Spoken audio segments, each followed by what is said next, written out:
pèlerinage, on l'a commencé en 2018, donc nous sommes à la 6e édition cette année.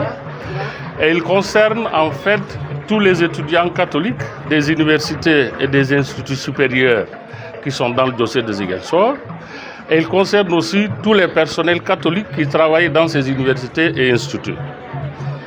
Nous avons senti le besoin, dans le cadre de l'aumônerie universitaire, de rassembler tout ce monde dans un environnement et un cadre particulier de vie, de foi.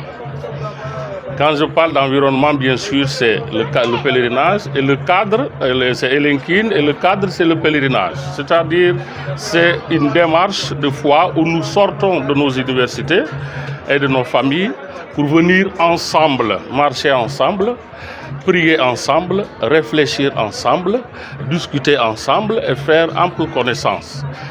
Alors, le besoin aussi, c'est d'exprimer à travers tous ces exercices, donc prière, dialogue, marche, réflexion, etc., de travailler sur la mission spécifique des chrétiens dans ce milieu universitaire, que l'on soit étudiant ou que l'on soit enseignant.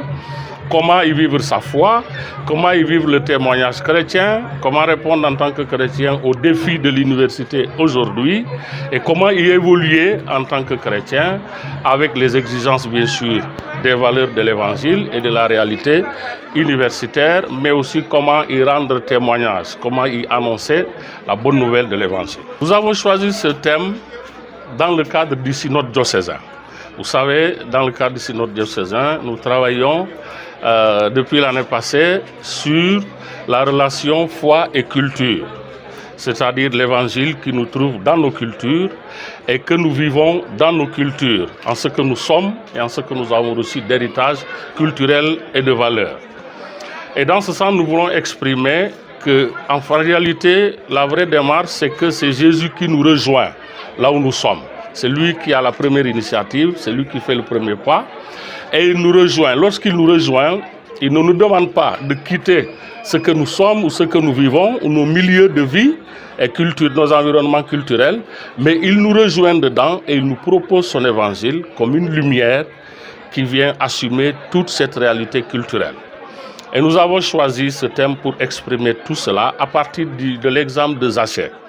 Zachée qui a accepté de rencontrer Jésus et de le recevoir chez lui.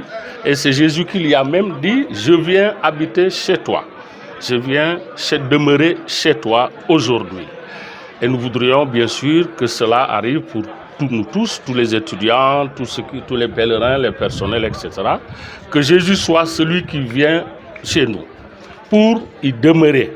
Il ne vient pas en visite éclair, il vient y demeurer et en demeurant avec nous, il partage naturellement tous nos environnements, tous nos projets, toutes nos difficultés, toutes nos peines et toutes nos joies aussi. Aujourd'hui, il faut que les jeunes prennent conscience de ceci.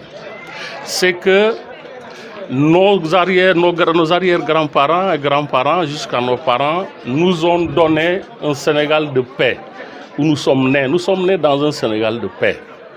Nous avons reçu cela de nos parents, de nos arrière-grands-parents, etc. Et ça a été construit ce Sénégal a été construit par eux. Un Sénégal de paix.